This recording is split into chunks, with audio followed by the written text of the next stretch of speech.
In a small town, a bright student named Mia faced relentless racism and bullying from two of her teachers, Ms. Adams and Mr. Carter. Their disdain was directed at her due to the color of her skin, a fact that remained unknown to them.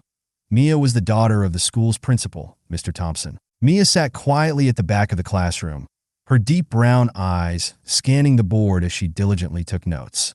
Despite her intelligence and brilliance, no one in the room seemed to recognize her talents. Her rich, mahogany skin made her a target for Ms. Adams and Mr. Carter, who thrived on belittling her. Initially, their racism was subtle, seeping through sarcastic comments and condescending remarks, all disguised as discipline or tough love. Mia was frequently called on to answer the most challenging questions, and when she faltered, the teachers exchanged knowing glances, as if sharing an inside joke. The other students, particularly a group that seemed to mimic the teacher's behavior, laughed at her expense. "Do you even know what this word means, Mia? Or are you just going to guess again?"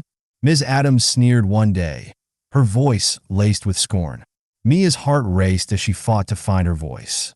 Before she could respond, Mr. Carter chimed in, "I doubt it. We don't expect much from her kind anyway." The classroom fell into an uneasy silence, the tension palpable as Mia blinked back tears, refusing to let them see her pain. As the day progressed, Mia received more busy work than her classmates. Her questions were dismissed, and she was always the last to leave the classroom. Yet she held her head high, feeling a growing sense of resolve. What Ms. Adams and Mr. Carter didn't know was that Mia wasn't just any student. She was the principal's daughter. Mr. Thompson had asked her to keep this information private while he assessed the school's culture. The following day, the bullying escalated. During a history lesson, Mr. Carter made a dismissive comment about people who didn't belong in civilized society, glaring directly at Mia. A few students chuckled, while others squirmed in their seats. At lunch, Mia sat alone, trying to drown out the whispers. Ms. Adams approached her table with a malicious grin. "You know," she began, her voice low, "this school isn't really the right place for people like you." Mia stared at her tray, suppressing the words bubbling within her. Instead of reacting, she closed her notebook, stood up, and walked away. The teachers believed they had won, but when they entered the principal's office later that day, they were in for a shock. Seated at the grand oak desk was Mr. Thompson, his expression calm yet stern, with Mia standing beside him, exuding confidence that caught the teachers off guard. Mr. Thompson leaned forward, his dark eyes piercing through the awkward silence. "Ms. Adams, Mr. Carter," he began slowly, drumming his fingers on the desk, "we need to address some serious issues regarding your conduct in the classroom." Ms. Adams forced a smile, desperately attempting to regain control. "Of course, Mr. Thompson. We always strive for the best standards in our teaching. If there are any concerns, we'd be happy to discuss them." Mia stood silently beside her father, hands clasped in front of her, as the power dynamics shifted. It was time for the truth to emerge. Mr. Thompson slid a folder across the desk. "I've gathered reports and formal complaints from students, parents, and even some faculty about your behavior. But what concerns me most is what my daughter Mia has personally experienced in your classroom." The color drained from Ms. Adams's face, while Mr. Carter, usually so smug, suddenly found the wood grain of the desk fascinating. "Daughter?" Ms. Adams stammered, her voice barely a whisper. "Yes, my daughter Mia. The same student you belittled and humiliated because of her skin color." Mr. Carter shifted uncomfortably. "Sir, I think there's been a misunderstanding. We treat all our students the same." Mr. Thompson's voice cut through the air sharply.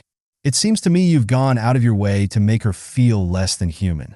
Your teaching methods are not only unethical, but rooted in prejudice." Mia remained quiet, but inside, her heart raced. This was the moment she had both dreaded and yearned for.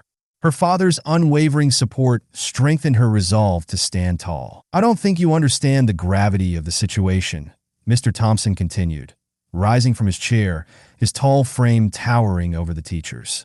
"This isn't just about Mia. It's about the environment you've created for students who look like her. You've made them feel inferior, dismissed, and unworthy. That will not be tolerated at this school." Ms. Adams attempted to speak, but the realization hit her that there was nothing she could say to escape the situation. Mr. Carter, desperate to regain some control, leaned forward, trying to shift the blame. We were just following the curriculum. It's possible Mia misinterpreted. Finally, Mia spoke, her voice calm yet firm. I didn't misinterpret anything. You and Ms. Adams made it clear through your words, actions, and attitudes that I didn't belong. You treated me like I wasn't capable of succeeding simply because of the way I look. The two teachers recoiled as if struck. Mr. Thompson wasn't about to let them off easily. What's even more troubling, he said, leaning against the desk, is how you've encouraged certain students to follow your lead. The racial slurs, the isolation, the bullying, none of this happens in a vacuum. It starts with leadership. It starts with you. Ms. Adams's voice trembled as she finally responded. We didn't mean for it to. You didn't mean for it to what? Mr. Thompson snapped, his patience wearing thin. For Mia and students like her to feel worthless? For them to lose faith in their education? That's exactly what your actions have done. The tension in the room was suffocating as Ms. Adams and Mr. Carter sat frozen, realizing the magnitude of their underestimation.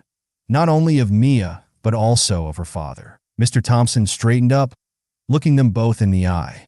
There will be a formal investigation into your conduct, starting immediately. Understand this. You are done treating students like Mia as less than human. This school will not tolerate racism or bullying in any form, and there will be consequences. Before they could respond, he turned to Mia. You don't have to say anything more. You've said enough, and I'm proud of you for speaking up. Mia nodded, a weight lifting from her shoulders as her father's words filled the room with a promise. Things would change. As they exited the office, leaving the teachers in stunned silence, Mia felt empowered. She had confronted her bullies, and now the truth was out. But this was just the beginning. The fight for justice had only started, and those who thought they were untouchable were about to face the consequences. As Mia and her father stepped out, Mr. Thompson turned to her, his expression softening. Are you okay? He asked gently, placing a hand on her shoulder. Mia nodded. Yeah, I didn't know it would feel like this. Her father smiled. Speaking up takes courage, but now things will start to change. What you did today wasn't just for yourself. It was for every student who has ever felt what you felt. The hallway felt different as students filtered out at the end of the day. Mia felt a familiar nervousness in her chest, the reality of what had just happened settling in. What would her classmates think? How would the teachers react now that everything was out in the open? Suddenly, she spotted familiar faces. The students who had once snickered behind her back, taking cues from Ms. Adams and Mr. Carter to isolate her. They stopped in their tracks, exchanging uneasy glances before quickly looking away and hurrying down the hall. Mia breathed deeply. Things were different now, and they knew it. The next morning, the atmosphere in the school was tense. Word had spread quickly about the confrontation between Mia, her father, and the two teachers. The hallways buzzed with anticipation, students whispering, and teachers watching closely, as if everyone were waiting for the next chapter to unfold. Mia entered class, her heart pounding. The change was immediate. The usual snickers were absent, and no one made sarcastic remarks about her sitting in the back. The eyes that once held scorn now appeared uncertain, some even bearing traces of guilt. Ms. Adams was gone. In her place stood a substitute teacher who introduced herself with a warm smile. Good morning, everyone. I'll be filling in for Ms. Adams for the foreseeable future. Let's have a fresh start, shall we? Mia could hardly believe it. They had actually been removed. During lunch, students were quieter around her, some keeping their distance, unsure how to navigate the new dynamics. Yet a few came forward, students she never expected to see by her side. One girl, Sarah, who had once whispered with the group that mocked Mia, approached shyly. Hey Mia, she said, fiddling with her backpack straps. I just wanted to say I'm sorry. I didn't realize what was happening, and I should have said something. You didn't deserve that. Mia blinked in surprise, but smiled softly. Thank you, Sarah. That means a lot. I appreciate you speaking up. More students began to gather around, creating a circle of support. We've heard what happened, another classmate, James, chimed in. We're with you, Mia. No one should have to go through that alone. The moment filled Mia with warmth, the sense of solidarity washing over her like a wave. For the first time, she felt seen and heard, and the relief in her heart was profound. As the school week progressed, the changes continued. News of the investigation reached not only the students but also parents, who rallied behind Mia, demanding accountability and a more inclusive environment.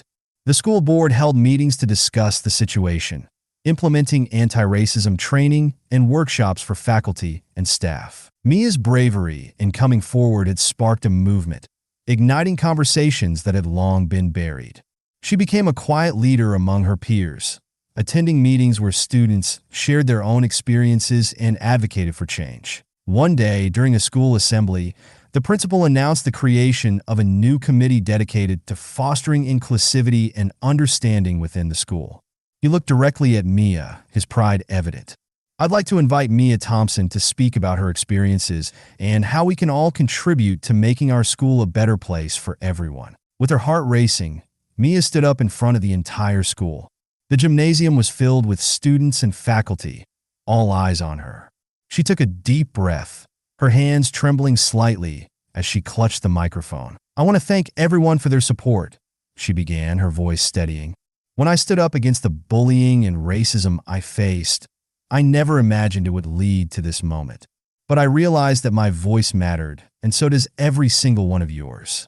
Together, we can create an environment where everyone feels safe and valued." Mia spoke passionately about her experiences, the struggles of being treated differently, and the importance of kindness and understanding. She urged her peers to recognize their own power and to stand up for one another, no matter the circumstances. As she finished, the room erupted in applause. Her classmates cheered and several students stood up, clapping enthusiastically. Mia felt a surge of emotion, tears brimming in her eyes. This was the support she had yearned for, the solidarity she had dreamed of. Over the following weeks, the changes continued to unfold. The school implemented new policies to ensure every student felt safe and included.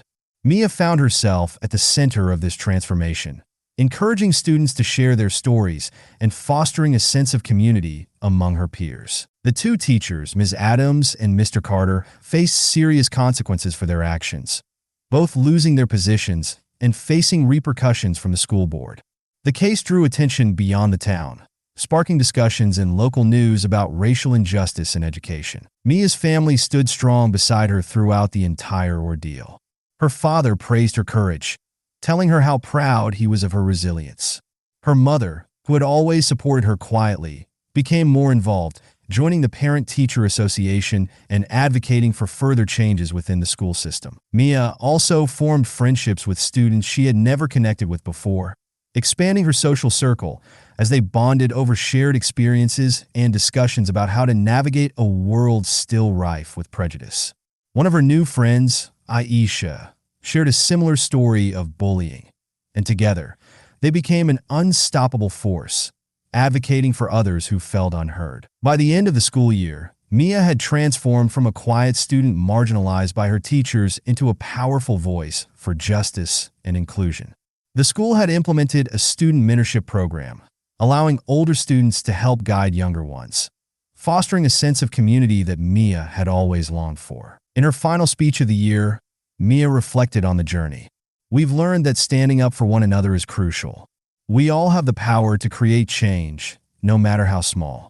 It starts with listening, understanding, and ultimately caring for one another." As she concluded, Mia was met with a standing ovation, her classmates chanting her name. She had not only reclaimed her voice, but had also inspired a generation to speak out against injustice. The summer came and went, but Mia's legacy continued to grow. As she entered high school, she remained dedicated to her mission of fostering inclusivity.